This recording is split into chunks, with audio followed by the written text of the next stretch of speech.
Investors Bank Online Banking Login. If you want to log into Investors Bank Online, simply open a default web browser in a device.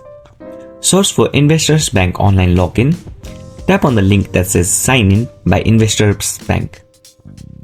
Then you'll be taken to the main homepage of the Investors Bank. Tap on Login button on the top right side of the screen. Further select the type of account you'll be dealing with and tap on Login. In this login page, you'll find your user ID in the user ID section, and you can even enter your password in the password section. Tap on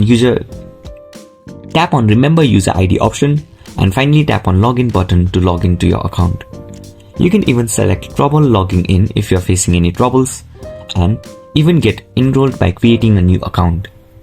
And in this way, you'll be logged in to Investors Bank Online. If you find this video helpful, please make sure to like and subscribe to our channel.